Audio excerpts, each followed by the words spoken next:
Oh, sure. Episode number 15 coming in hot, you betcha.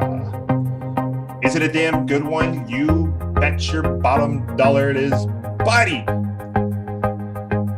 Ladies and gents, let's get the show on the road.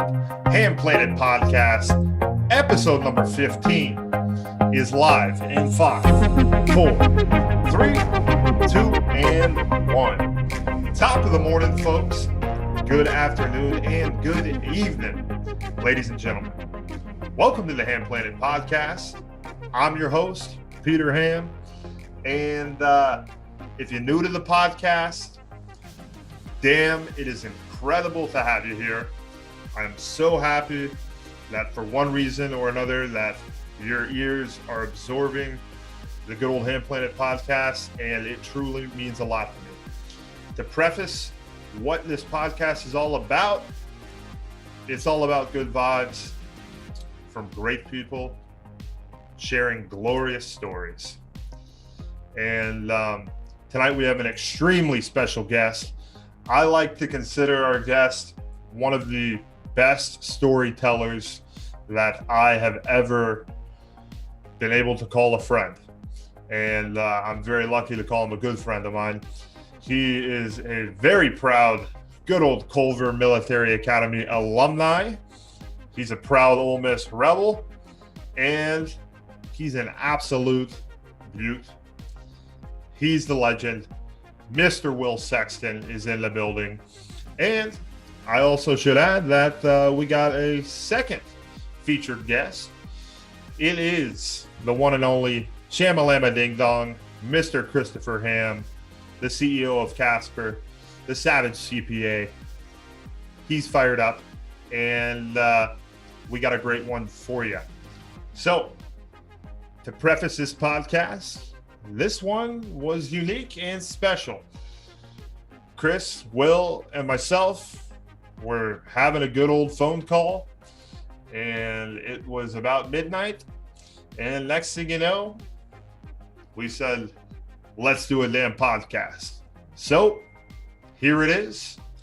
Enjoy it, embrace it, and share the shit out of it. Here we go. If not for you being a massive Cowboys fan, you know how much I fucking hate the Cowboys. You know right? How we feel about the Packers. Yeah, fair enough. But I hate the Cowboys. I like the Packers.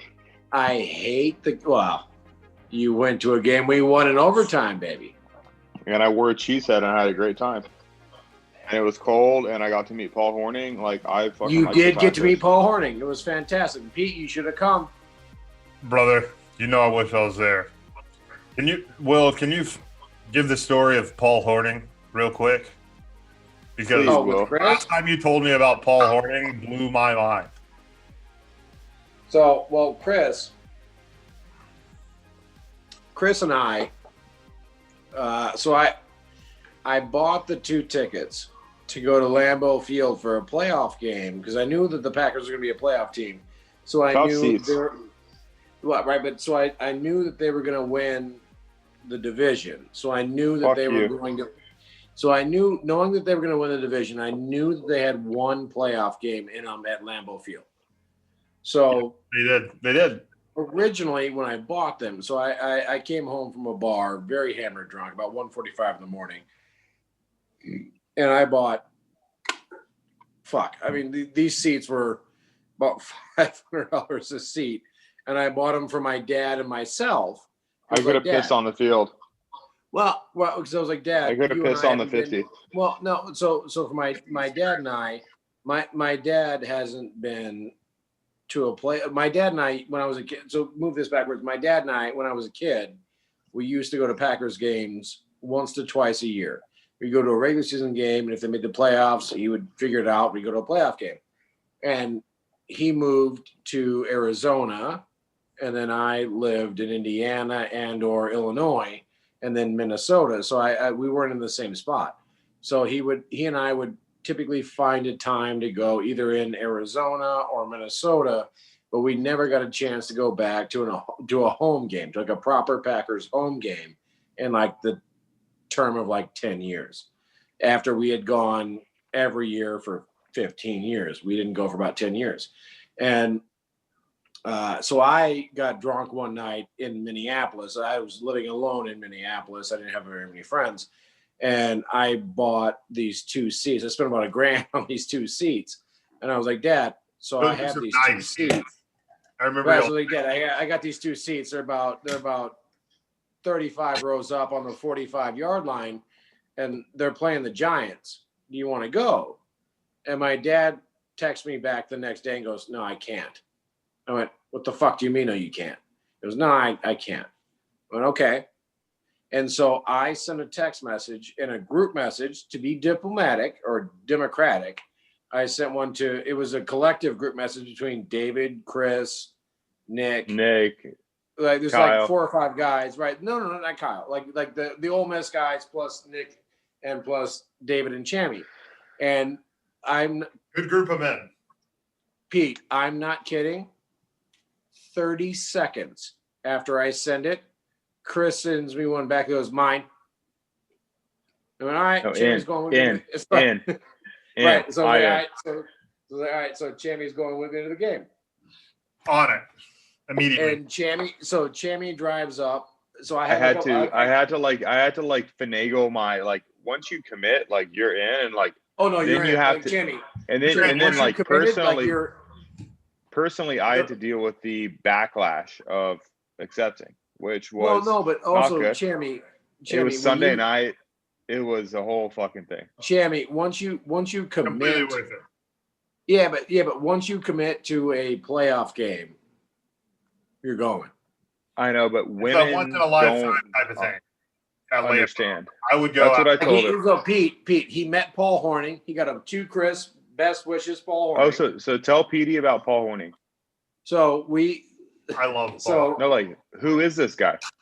So Petey. So here's the Paul Horning part of the story.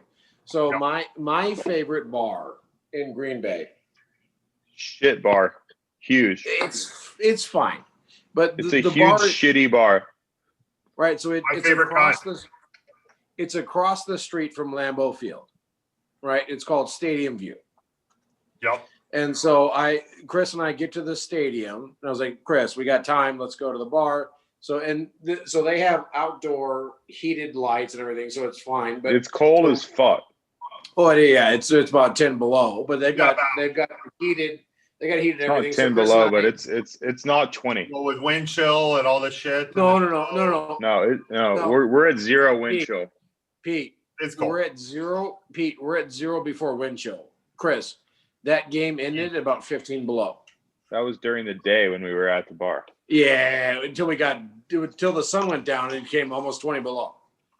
So I was so fucked up. Ice cold. Well, right, but during the day it was about 4 degrees. But because we had all the heaters on us, you almost take your jacket off because it's so damn hot underneath. And you're heaters. Inside. Right. And so we went inside, and Chris and I were looking for a place to sit. And there's a guy that's sitting in the back left corner. That's old fucking guy. Looks like Papa Raj. Oh, well, yeah. He's signing autographs. And Chris taps me on the shoulder and goes, who is that? And I had to look over and I went, that's Paul Horning. He goes, who's Paul Horning? And I picked up my phone and I Googled Paul Horning. I showed him. I was like, Paul fucking Horning. He's a 2-time Super Bowl champion. But first, Will is like, just get in line. Just get in line. And we'll pull it up. Like, just get in line. And so then we get him. He gets in line. I was like, Chris, it's just fucking Paul Horning. And he was like, well, why do I want his autograph? I was like, Chris, you just want his autograph. And so he gets up there. I take a picture of both of them together. He signs. He signs 2 Chris. No, that's not true because you gave me the speech to tell him before that, like, wow, he was Notre Dame, like, running and middle linebacker. He won a Heisman Trophy at Notre Dame. He did all, but what's his accolade? He was the last player to win a Heisman Trophy on a losing team.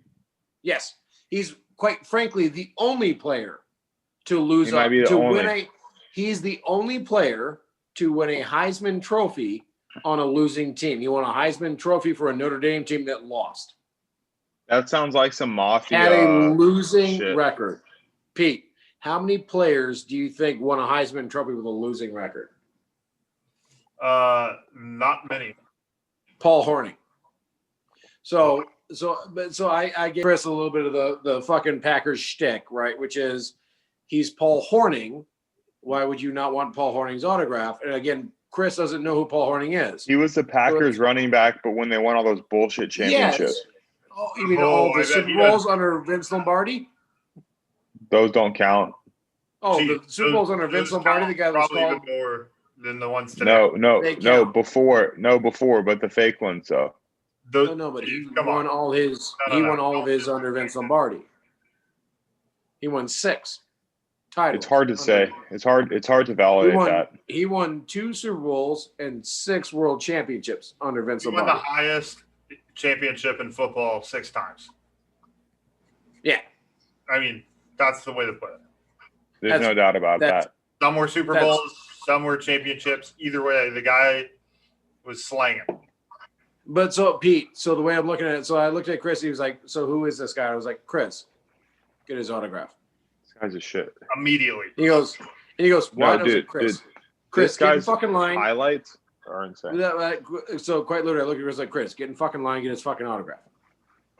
Yeah. And Pete, frankly, I will tell you right now, Pete. Yes. You see that? Yeah. Oh, you got him. Yeah, I got Paul Hornung. What I'm saying is, I got 2 Chris. So I looked at Chris and I was like, Chris, get the fucking line and get his autograph. Howdy there, ladies and gents. It is your boy, podcast commercial break. Peter checking on in, saying thank you so much for taking the time out of your day to enjoy this podcast. And I hope in one way or another, you're loving it. It's providing you some value, or it's making you feel a little warm and fuzzy on the inside, because that is the goal. And remember that all Hamm Planet podcasts are sponsored by water. Drink a gallon a day. You need it. Back to the show.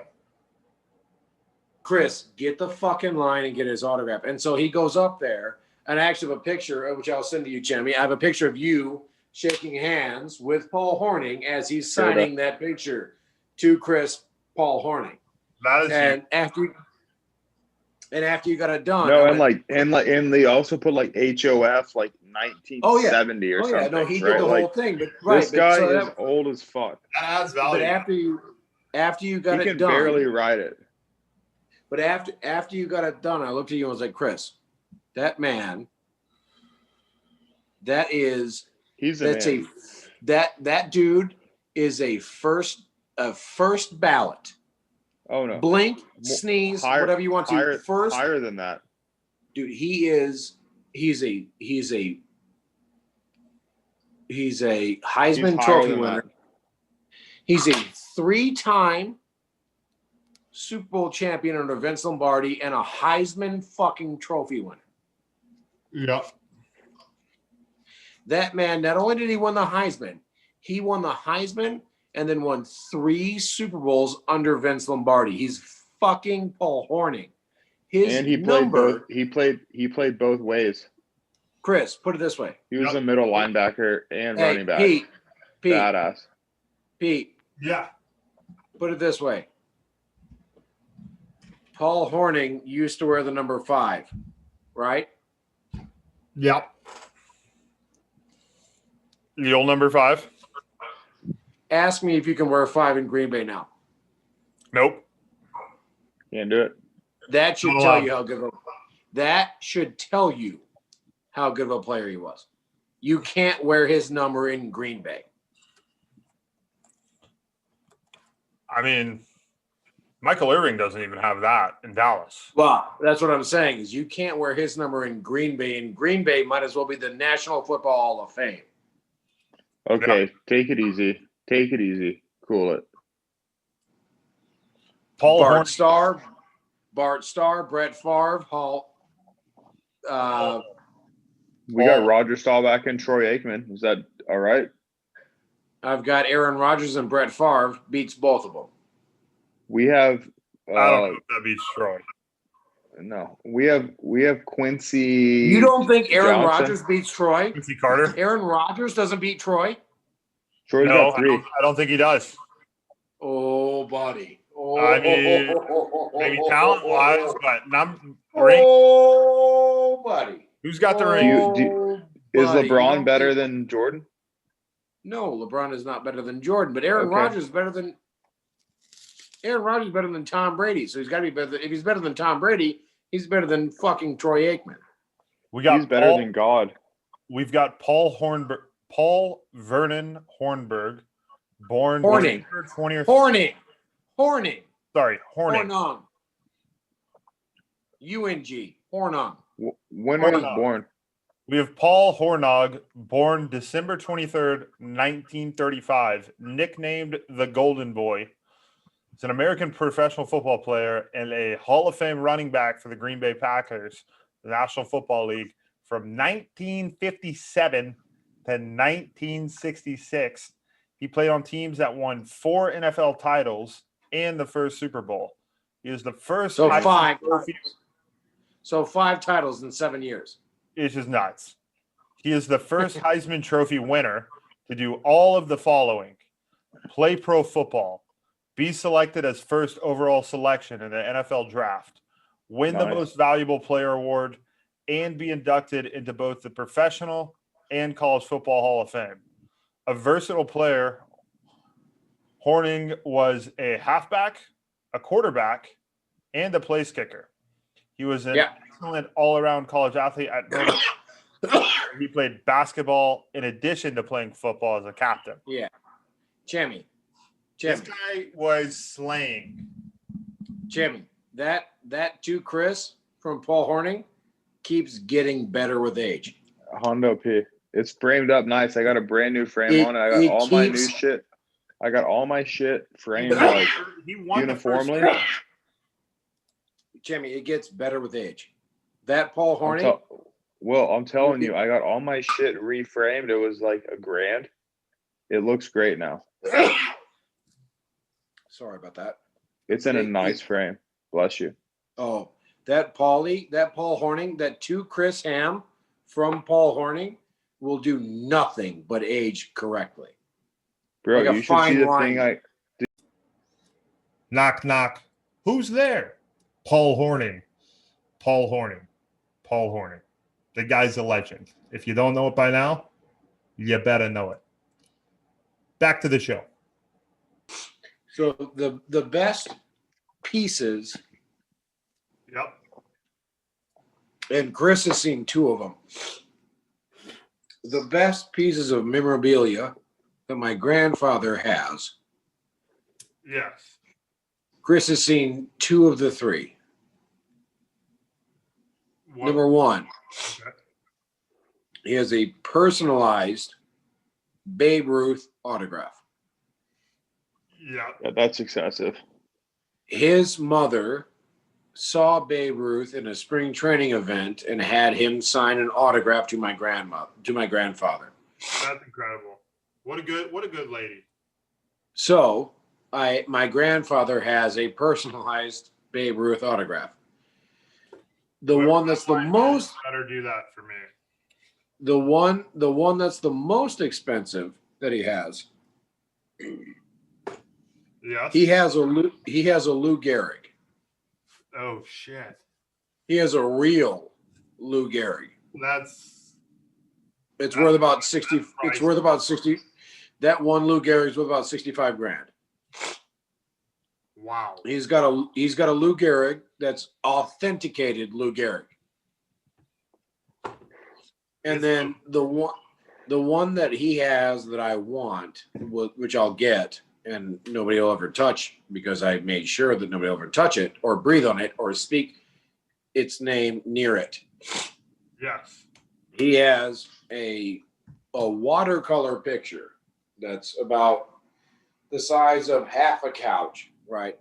And it is a watercolor of the starting 5 of the Showtime Lakers. That one's not. That's big. It's signed by all 5 of the starting members of the Showtime Lakers. That's huge. That's what I want. That's mine. Your dad's got Mickey Mantle, right? So Pete, the Mickey Mantle. Have you ever heard the Mickey Mantle story? I have, but I need to hear it again because it's the best Mickey Mantle story I've ever heard in my life. All right. So my dad, right? So my dad grew up, obviously playing baseball like everybody else does, and his childhood hero was Mickey Mantle. And Our dad, huge Mickey Mantle guy, loves him. Was your dad a Mickey Mantle fan? Bro, I have Mickey Mantle shit. 2 Chris Mickey Mantle. Did you not? Right. Did you not send your dad the shit that my dad had when you went into the office? Because you went into the office. I did. Right. So my dad leaves college, and one of my grandfather's good friends owns an insurance company in Dallas, and he needs a guy to go to Corpus Christi. So my dad goes to the Body of Christ, as he calls it, Corpus Christi, and so he spends 2 years in Corpus Christi, and he works his ass off. He spends 2 years in Corpus Christi, and then they move him to Houston, right? And so he's in the Houston Humana office, and Mickey Mantle, for whatever reason, signs a contract to be their spokesperson, if you will. And so Mickey, who again was a rampant alcoholic, Mickey was always downstairs at the Plush Horse, which was the downstairs bar over where my dad worked. And one night, my dad's boss, which I won't name, but he asked my dad, "Hey, do you want to go downstairs and go to the Plush Horse?" And I goes, "Oh, yeah, of course. Why?" He goes, "Because Mickey Mantle's down there." And my dad goes, "Yeah." My dad essentially, he's not actually doing this, but in the way I like to put it, he just slides all the fucking work he has to do off the desk. Goes, "Yeah, let's go see Mickey Mantle."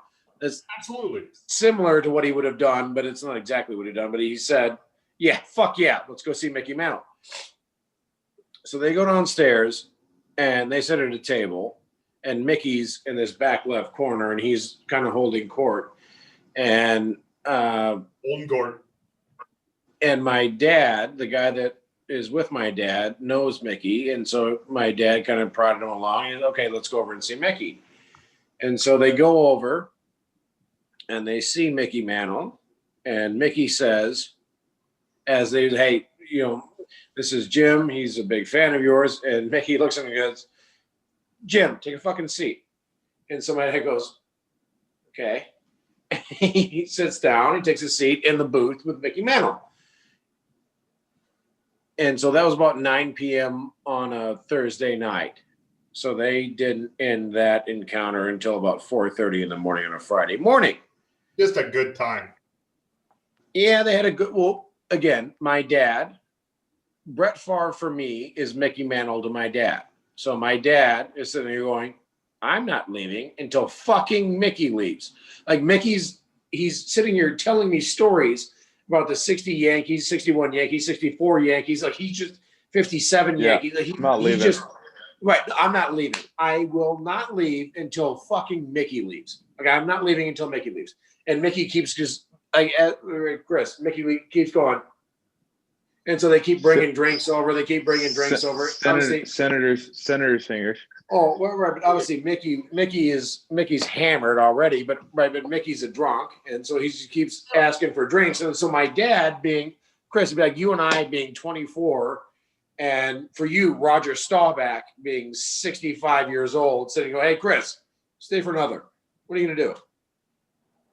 You're gonna fucking stay for another. You're gonna fucking stay for another, right? You're absolutely. Roger Staubach is looking at you. Jimmy, Roger Staubach is looking at you saying, "Stay for another." What are you going to do? I'm in. Right. Well, I got to go home to Charlie, but fuck it. I'm having another. Right. You're just going to text Sarah back, Sarah, I buy you all the things you want. Give me an hour. Right. So just give me another hour. Mickey Mantle. And so he stayed up with Mickey Mantle until about 4:45 in the morning. God, and then amazing experience. So then Mickey, this is like early 80s, gave my dad Mickey's number on like a little business card and fucked off. And so my dad went home, slept for about maybe an hour and a half, went to work. The next day, being a Friday, my dad, about 4:00 in the afternoon, is looking to kick out, and he gets a phone call through the secretary, and the secretary forwards it through to my dad. He goes, "Who's that?" He goes, and she literally looks at him and says, "You're going to want to take the left. You're going to want to take this." He goes, "Okay." He goes, "Yeah." And it's quite literally Mickey Mantle on the phone. He goes, "I'm at the plush court." He's hammered already. He goes, "I'm at the plush court." So he looks at her and goes, "Are you fucking with me?" He goes, "No, that's Mickey Mantle." "So where's he at?" She said, "He's at the plush horse downstairs." And so Mickey couldn't say plush horse. He was like, "I'm at the plush horse." So my dad goes, "Okay." So he hangs up the phone, and my dad climbs over his own desk and out through the fucking door and goes in, hits the fucking elevator and goes downstairs. Because the night before, obviously my dad had talked to Mickey Mantle, but that's what my dad thought this was going to be. Was just one time I got to talk to Mickey Mantle. And the next day, Mickey Mantle called my dad on the phone, in his work phone. And so it gets called, and my dad goes, "Yeah, who's there on the line?" And his secretary said, "It's Mickey Mantle." He goes, "Go fuck yourself." She goes, "No, Mickey Mantle is on the phone for you." And my dad, whose biggest idol in this world is Mickey Mantle, he's sitting there going, "Mickey Mantle is calling me on the fucking phone." I gotta Mickey go. Mantle. Mickey Mantle is calling me. He's not calling anybody else. Mickey Mantle is calling me on the phone right now. If I pick this up, Mickey Mantle will be on the end of it. She goes, "Yeah." He goes, "Okay." And he answers it, and he goes, "I'm at the plush horse downstairs. Come downstairs." That is mind blowing, because that'd be kind of like Dirk calling me or Chris. So the story is from two good friends of my dad that were working with at the time. My dad overturned his desk. I love it. Went out through the hallway, hit the button to go downstairs as many times as you can hit the fucking button until it actually got there. Went downstairs, and so once my dad got there, about 7 in the evening on a Friday, they stayed there until about 4:45 in the morning on Saturday morning. And my dad just sat there and listened to Mickey Mantle talk about being Mickey Mantle. Honestly, that's a dream come true. So after that, my dad became drinking buddies with Mickey Mantle. Now, it's not a good thing because Mickey's an alcoholic, and he was an alcoholic for forever. Mickey. But for about 6 to 8 months, my dad was drinking buddies with Mickey Mantle, which is his childhood sports hero, and I understand why he did it.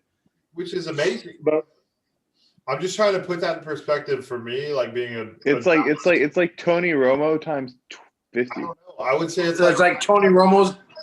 Dude, Petey, it's like Tony Romo times 50 being your guy. Yeah, I know. I mean, I feel like Dirk is the closest you can get in Dallas. No, but like still being relevant. Well, no, like Troy Aikman, but bigger. Like Troy Aikman, but get to watch Mickey Mantle. No, but like Mickey Mantle was the last person to hit the Triple Crown. Like, that's insane. 1956. Insane. Dude, it's like, put it this way, Pete. It's like Troy Aikman It's like Troy Aikman if everybody knew who Troy Aikman was. Right. It's like Troy Aikman times 50, honestly. Yeah, that's like the best way times to describe it. Being at that point, being drinking buddies with Mickey Mantle is like being drinking buddies with Troy Aikman. You have Troy Times Aikman 50. times 10. Times 50. Times 50. Yeah. Or you have Troy, Michael, Dion, and Emmett. So, Pete, that'd be dope. Pete. That'd be a good time. Put it this way. Pete, put it this way. So, my dad was at the table for this. This is one of my favorite stories about Mickey Mantle. Yes. It's a bad story because he was hammered, but it's really funny. I guess if you know Mickey Mantle. But so this girl comes up to Mickey Mantle. Well, my dad and a couple of the fucking Humana guys are all talking, hanging out. And the girl says, "Mr. Mantle, my grandfather loved you. Would you mind signing an autograph?" And he said, "Sure, Toots, what's his name?" And she gave him his name. He said, "2X, go fuck yourself, Mickey Mantle." And he sent the autograph off. Bro, that would be an amazing. And I have said to Chris several times before, because I'm sure I've told Chris that story before, I want the actual piece of memorabilia that says, "To you, fuck off, Mickey Mantle." Like, I want that. My Uncle Steve has "To Steve, don't be a jackass, Brett Hull." Yeah, which is like, that's fantastic. That's what you want. That "go fuck yourself" is just for even Mickey better. Mantle to say 2X, go fuck yourself, Mickey Mantle. I want that. And the fact that my dad was there when he wrote it. That's amazing. It's like one of my dad's best friends is Tim Blanchard. Tim Blanchard is the son of Johnny Blanchard. Blanchard. I gotta go, boys. I got shit going on. What do you got? Baby shit. Peace. Okay. So Johnny Blanchard was the father of Tim Blanchard. And Johnny was on the Yankees. Yeah. Oh, yeah. Johnny was on the baseball team from like 55 to 62. And he used to tell them all the stories of Mickey Mantle and then Roger Maris as far as 61 is concerned. And all that I've ever heard from anybody that knew Mickey Mantle was, as much as he didn't hit 61 and 61. Yeah. He hit 56. And there were a couple of those that he hit. Yep. One in particular that cleared the facade with old bats and old balls in old Yankee Stadium. He cleared the facade in old Yankee Stadium on the left side of the plate. He's a normal righty. He cleared. That's incredible. He cleared the facade. He hit a baseball outside of the stadium. Do you think there's a right now in the MLB who's like, we'll be able to look back on them and be like, man, that was like our Mickey Mantle? Well, there are a lot of players right now. There are a lot of players right now that can do what Mickey Mantle did at the time. Well, it's not. Yeah, it's different era. But they couldn't do it at the time. Now, again, this is part of my issue here.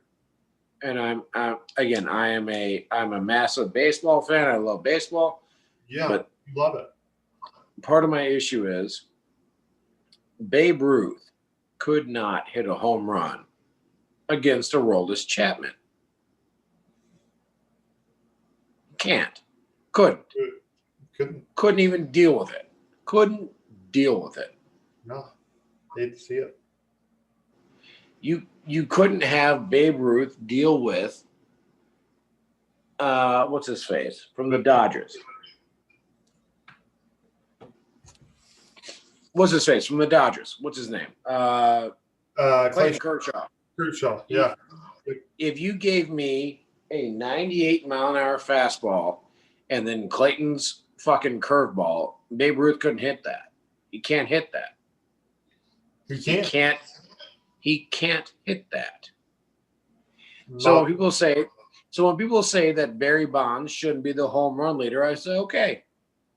Then you tell me a time in which Babe Ruth could hit Randy Johnson consecutively. You give me a time where Babe Ruth could hit. Give me a time where Babe Ruth could hit a 99-mile-an-hour fastball inside. Not a super inside one. I mean, just quite literally in the zone inside. I couldn't tell you. Put it this way. Do you think Babe Ruth could take John Lester a yard? Yeah, I think Babe Ruth could. I like to think he could. Well, you would like to think he could. But could he? I'm having faith in the old legend. But could he? Probably not looking too good. He can't take that slider. He certainly can't take that curveball. He can't take that fucking changeup. Frankly, do you think he could take Kyle Hendricks' yard? Brother, I got to look at the numbers. No, I think Kyle Hendricks would roast him. And that guy doesn't even throw more than 85 miles an hour.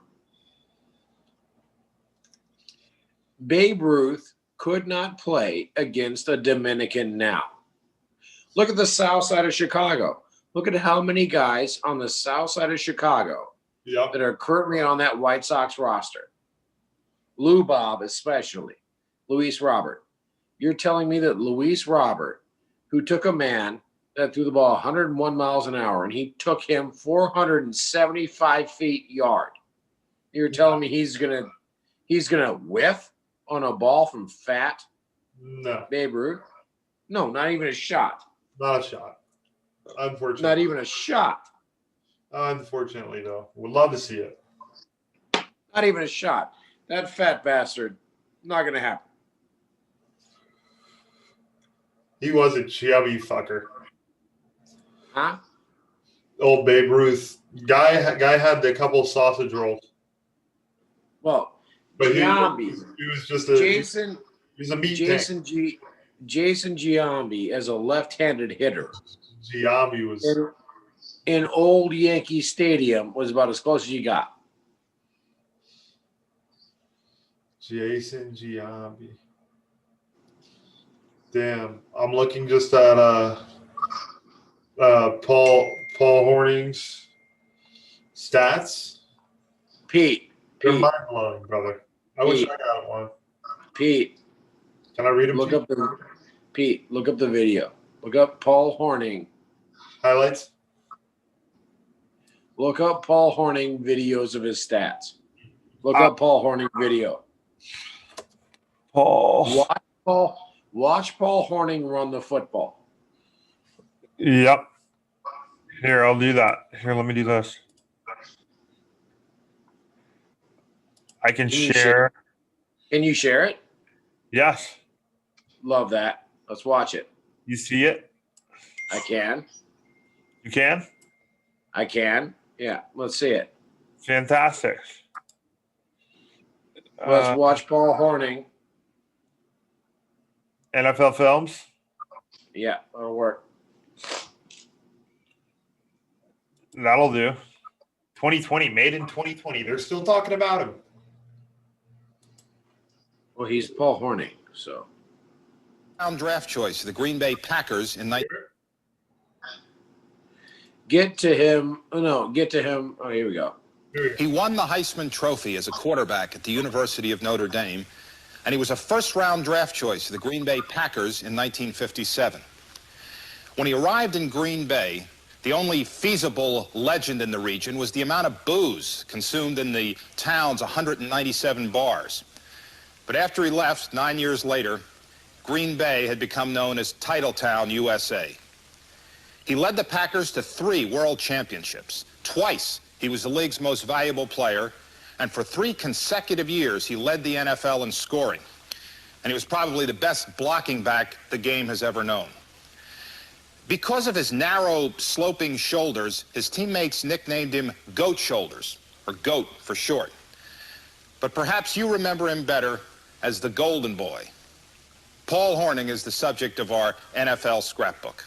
Paul, when he came to school, was the blue-eyed, blonde, good-looking, probably going to be a movie star kid, and cocky, unpredictable.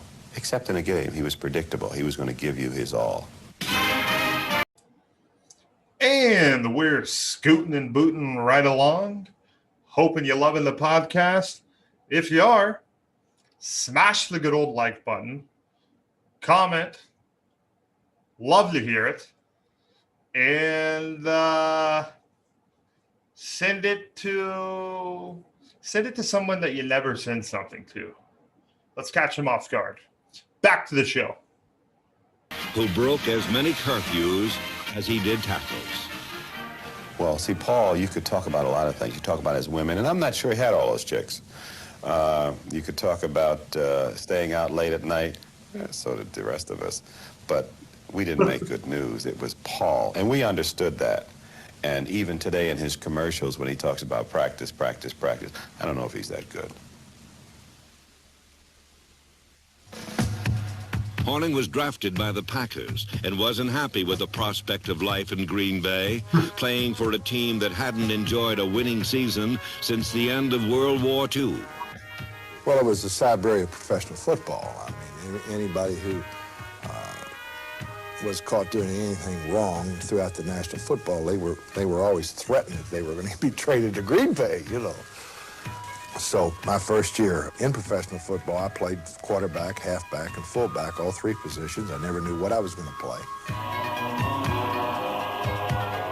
In 1958, Hornung led the Packers in rushing, but there wasn't much fun playing for a team that won only 1 game the entire season. So those first couple of years, I think I was like everybody else. I wanted to get out. I wanted to be traded. And then Lombardi arrived. 1950. Then Vince came around. He called me on the telephone. He said, I'd really like to spend some time with you, but I want to tell you right now, you're going to be my left halfback, or you're not going to be playing with the Green Bay Packers. And that was the first time that I really knew what I was going to be playing in professional football, because here was a man who had decided on the talent of Paul Hornung. Look at that. Or he would fail as a left halfback in his offense. He was a good runner, and he was a halfback type of runner rather than a fullback type of runner. And also, of course, the fact that he was a quarterback, he had a good passing arm, he had a good knowledge of the passing game, and he knew when to throw. Jimmy, that's your dude. Jimmy, that's your dude. He lacked some things. For example, he did not have great Five speed. is your guy. Hornung had great speed. He might very well go down in history as the greatest halfback of all time. In 1960, Hornung set an NFL record that may never be broken when he scored 176 points in 1 season. Chris, Got to be, I would say, the 176 greatest points competitor in 1 that I've season. ever coached. The tougher the game, the tougher he played.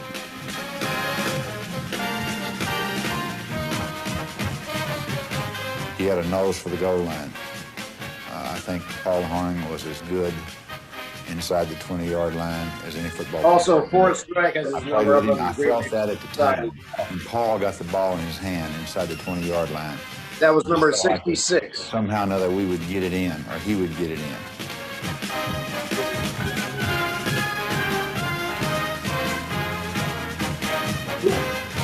Hey, Chris, who was number 15 for Green Bay? Oh, shit. I don't know. Bart Starr.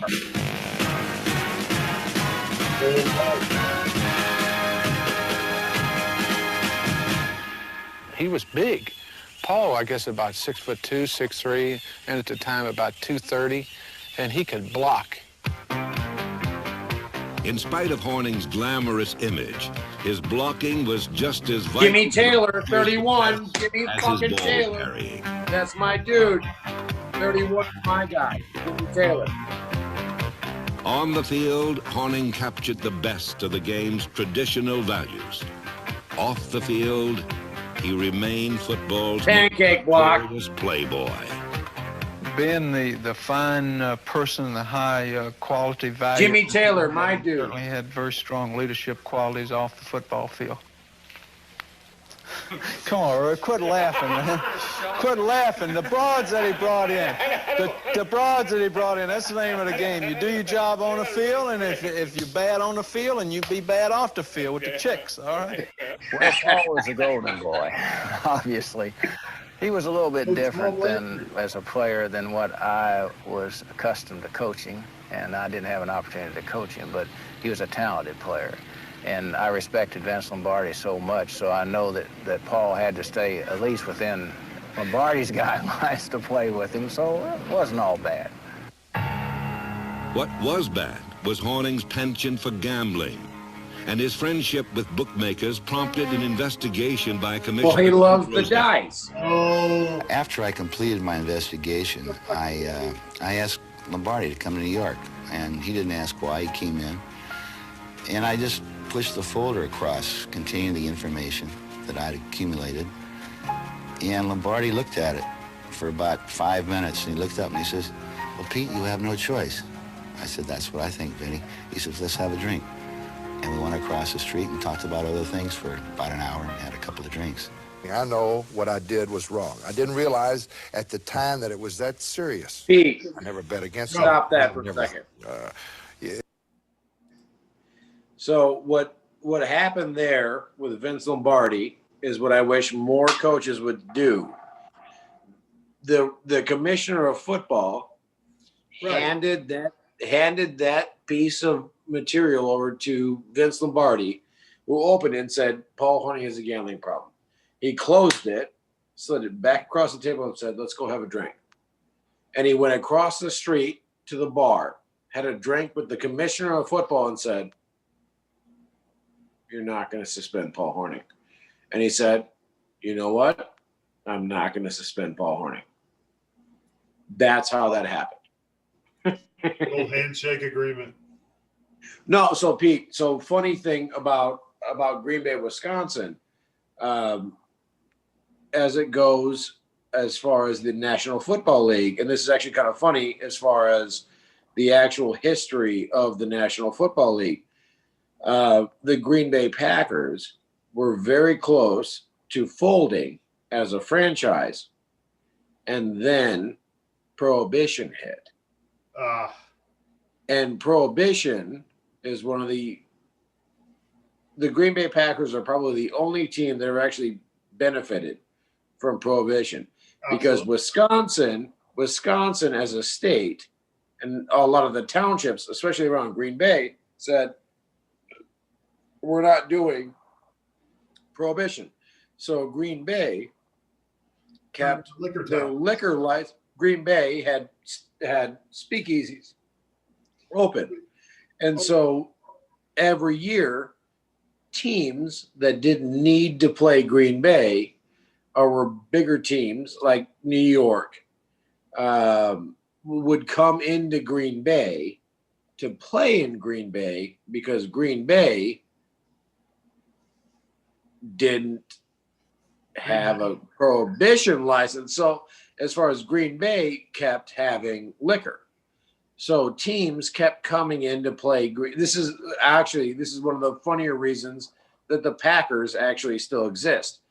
Green Bay as a city rebuked the national prohibition law. So Green Bay, Wisconsin is about the only place you could have gotten booze in the Midwest. So the Bears, what turned out to be the Vikings, what turned out to be the Lions, what turned out to be the Giants, what turned out to be the Jets, what turned out to be like the Eagles.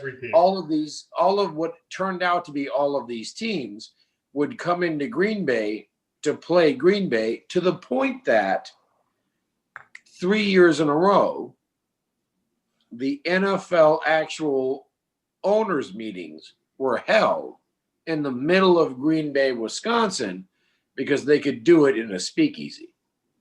That's incredible. So frankly, so there's a guy that wrote a book. It's a coffee table book, and I can't think of his name, otherwise I'd plug his name. But he wrote a book about the Green Bay Packers and their connection to prohibition in Wisconsin. And at the first part, people were like, well, the Green Bay Packers have no part in prohibition for Wisconsin. And then as he wrote the book, he said, no, the Green Bay Packers are incredibly linked to prohibition in Wisconsin. Frankly, the actual NFL is linked to prohibition in Wisconsin. There were 4 or 5 different full-term NFL meetings that were held in a hotel in Ashwaubenon, Wisconsin, because that part of Wisconsin where the Green Bay Packers are currently held, they didn't have a ban on liquor. So the entire company would go to Green Bay once a year and have their whole thing, and they'd all get hammered, and everybody would get hammered, have a good time, then they go home. And that was Wisconsin. Well, right, but so it's kind of funny in the sense that most people don't think that. So Wisconsin with the Packers, we're collectively tied. The Packers and the just the human body of Wisconsin, we're all collectively tied together. But the people that came into Wisconsin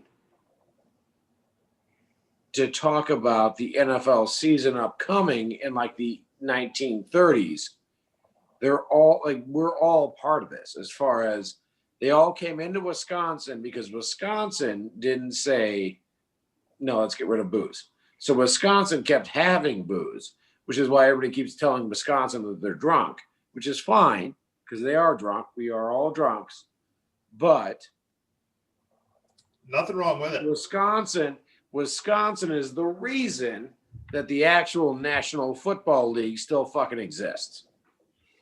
You know, I love it. I had no idea about that. And I mean, I've never been to Wisconsin, but I've seen pictures. Petey, you've never been to Wisconsin? I haven't. So Chammy went with me. He got a lot of shit for that, by the way. Oh, yeah, I know he did. You took him. You gave him a lot of shit for that. Well, I was good about it. I supported it. You gave him a little shit about that because we came into Dallas the next week and we spanked that ass. Well, we're not going to go into that. We're going to avoid that. So, but that hurt. I remember that game. So I said about a year ago that I thought that the hiring of Mike McCarthy would be a good deal since he doesn't seem to lose in Dallas. Turns out I was wrong. He seems to know how to lose in Dallas. I like him. I mean, shit. Do you actually like him? I mean, you know, we got to give him a shot. That's how I feel. Okay. I wish we could have went with Chris Richard. Do you know who that is? So okay. So Pete, for you, who is? So let's punt on this year. 2020, 2021. Who is the starting quarterback for the Cowboys? Dak. No doubt about it. Dak. Hundo P. Yeah, but to what point? Well, he got How much money? He's going to get his contract. He got 2 years to win a bowl. Win a bowl. Pete. Which I hate to say, we got to wait another year. Pete. Yeah. I'm gonna ask you this right now. We're all in the trust tree. Yes. You know you don't think he's gonna win you a Super Bowl. No, I genuinely do. I believe in Dak. You think Dak Prescott's gonna win you a Super Bowl? Yeah. As long as Aaron Rodgers is in Green Bay, you think that Dak Prescott is better. He can do it. I think if we get healthy. See, we don't have a line. Do you think flat out right now, if not for Dak Prescott, they'd be better than the Packers? No, I mean, we need our offensive line first. So that's my point. They're not better than. Yes. No, you're not better than. So at that point, Aaron's 37, and you're still not better than. So you have to punt and just make better. I'm a diehard Boys fan, brother. I'll never give it up. No, I know you're a diehard Boys fan, but still. Never giving up. Fucking need to a little bit. It's been a tough year. I'm not going to lie, brother. Really. Well, yeah, it's been a tough year. Of course, it's been a tough year because Dak blew out his ankle. It was on such a normal greasy fucking. Dak blew the fuck out of his ankle. Yeah, of course, it's a bad year. It hurts. But if you are dumb enough to pay him $35 million a year, that's on you. Well, I mean, who else? Hey, Pete. Yes, brother. I'm listening. Who's in the position to pay? I would say Jerry's going to do it. He's kind of got no choice now. Who's in the position for you to pay? Dak? 20. Okay. Who's in a position for you to pay $25 a year? Jerry. We got a shitload of cap room right now. You don't, though. We do. Look it up. Tell you what, we got the cap room. So why pay Dak Prescott again? Because I feel like Dak is just so valuable as a leader for the boys. But he's not, though. He is. To me, he is. Do you think he beats Green Bay this year?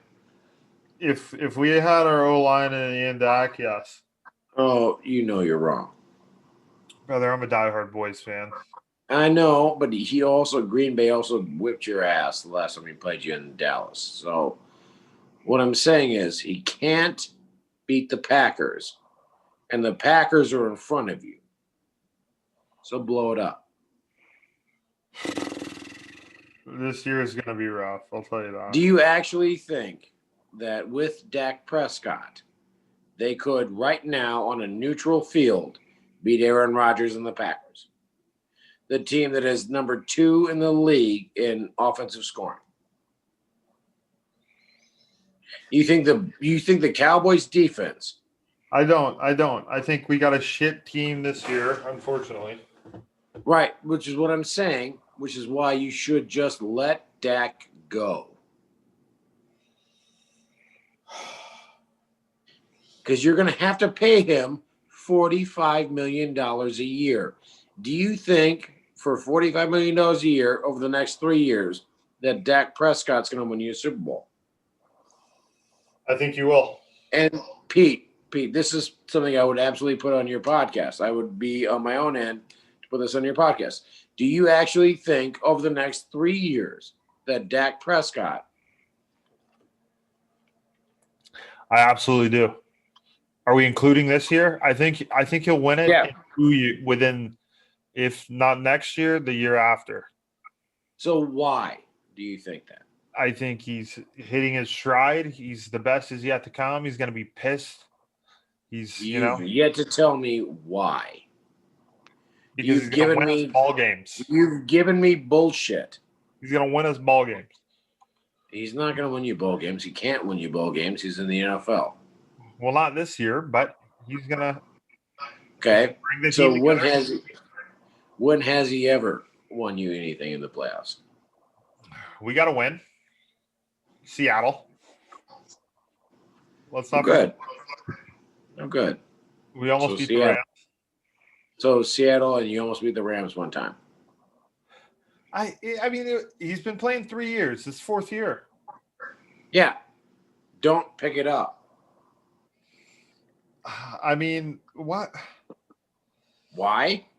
He's just, Pete, the reason why is because you are in the same position that most teams are is, well, if why, then who's next? Just, you have to find out who's next.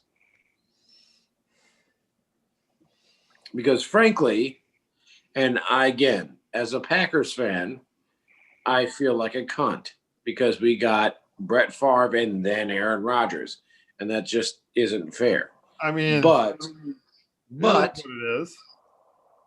But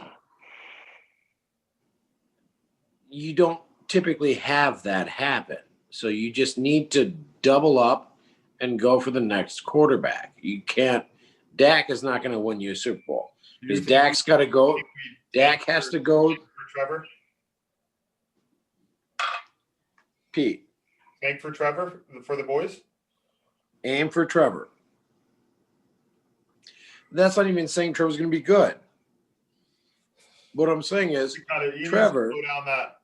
You got Trevor at a bare minimum, right? So, example for the Green Bay Packers would be, well, you got Aaron Rodgers. Yeah. So if Dallas had to play Green Bay in the playoffs, Dallas would get their ass kicked. You can't score with Green Bay. You just can't. Well, this year. Well, any year. Ben, who's nuts. When was the last time you beat the Packers in the playoffs? We haven't. Brother, I know. Yeah. It hurts. So now again, and Pete, if this is on the record, I will say this on the record. Fire away. I will say this. I will say this on the record right now. All right. Let's hear it. What we got? Des Bryant caught that football. He did. Des Bryant absolutely. I respect that. Des Bryant caught that football. Caught it. Am I going to argue about it? No. Did the Packers win? Yep. Am I upset about it? Not a chance. Not a chance am I upset about it. But did he catch that football? You're fucking right. He caught that football. He absolutely 150,000% caught that football. Des Bryant caught that football. That year. Des Bryant caught that football. He absolutely caught that football. There is nowhere in my life where I would look at that play and say he didn't catch that football. I agree. Except for me being a Packers fan and being happy he didn't catch the football. But he absolutely caught that football. Brother, I was on the positive end of it, but absolutely Des Bryant caught that football. All righty, ladies and gents. Thanks for sticking around. Thanks for kicking it with the squad. I got to say, unfortunately, we weren't able to fit in the good old Hamm Planet Podcast Would You Rathers, but I got some good news. We got an epic, hilarious story about my beloved big brother, Christopher Hamm. Enjoy. Chris. Yeah, I shit my pants. It just kept. Well, I guess you have to respect it. He's like, yeah, I shit my pants. I put a new pair of pants on. He quite literally shit his drawers, took his drawers off, and then put his shorts back on. Yeah. Because he shit his britches. So he took his underwear off, and then he put his pants back on, and he played the rest of the round with his fucking shitty britches back on. Well, there you have it, ladies and gents.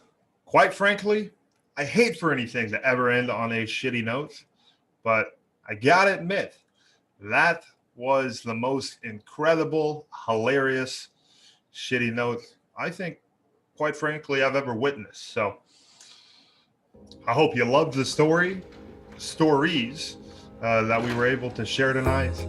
And if you can do me a favor, if you can share this podcast with your mom, your dad, your brother, your sister, your cousin, your second cousin, your third cousin, your uncle, your neighbor Rick, anyone who needs some more positive vibes, send it their way.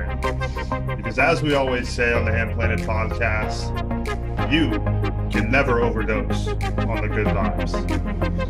With that, we say salute, we say adios, and until next time, much love.